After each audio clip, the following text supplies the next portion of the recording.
Welcome to Cyborg 86. Today we're going to drive this stock X43 and this modified brushless version. And if you stick around to the end, we'll go over some specs. And if you've seen any of my prior videos on this, you'll know that I opted for the stock body on the brushless version, mainly to allow room for all the extra electronics. So because of that, I don't see a lot of improvement as far as center of gravity goes, and that's fine and as expected. What I do see an improvement on is slow crawl. Very, very big improvement in slow crawl and smooth rolling, smooth throttle action.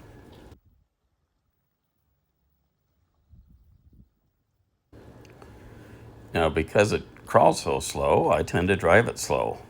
I like to drive it as slow as I can make it go. So you'll see the white one, the stock, often going faster and finishing first. And that's as expected, because I love to drive these things slow. In the future, I might print another body for it.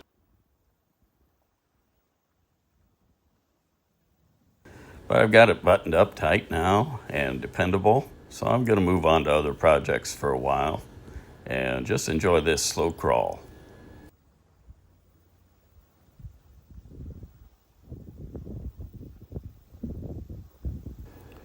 During the filming on this, the battery was going dead on one of the transmitters, and it was just beeping through the whole thing. So I've quieted one of those, and you're hearing the sound from just one of the trucks.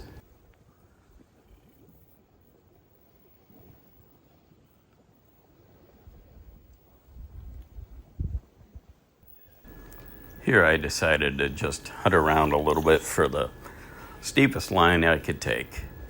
And also, as I'm doing that, you can kind of see the difference in control levels on them.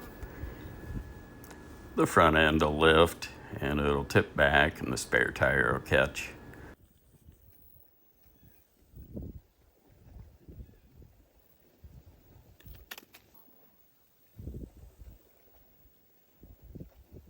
This was a shorter crawling session due to the battery going dead in one of the transmitters.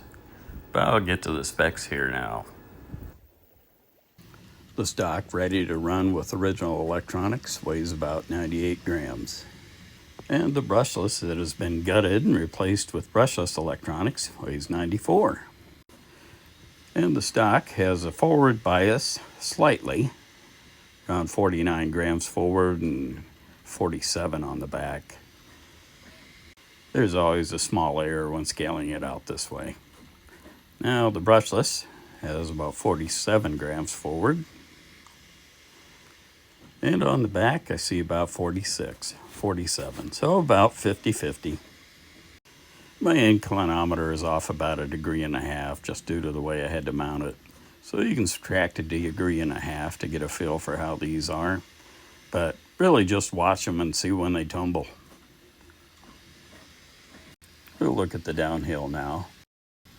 My test device here is a clipboard and sandpaper. No fancy pants purchase board for me. Just a little gadget and whatever I could put together.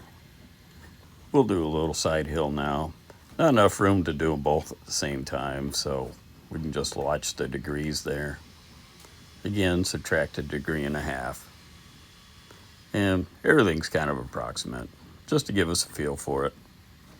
I'd say around 35 to 37 degrees. I really couldn't lower the center of gravity much on the brushless one because of the electronic speed control. I ended up having that as the highest piece on there. So center of gravity it didn't improve. It sits up high. So there's no surprises here on the bench testing. They pretty much act how they drove in the rocks. Now I had weighed out the body earlier, though it doesn't have any bumpers on it. A little over 15 grams there. And the reason I was weighing it before was I was thinking about putting this die-cast body on there. Look at that, 37 grams. Still might do it though. And then finally, here's a minimalist printed body. This comes in at an even 5 grams. So you can see there's lots of room for improvement there.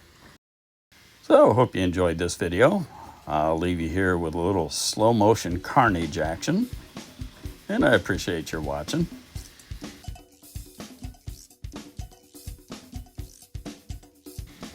And happy crawling.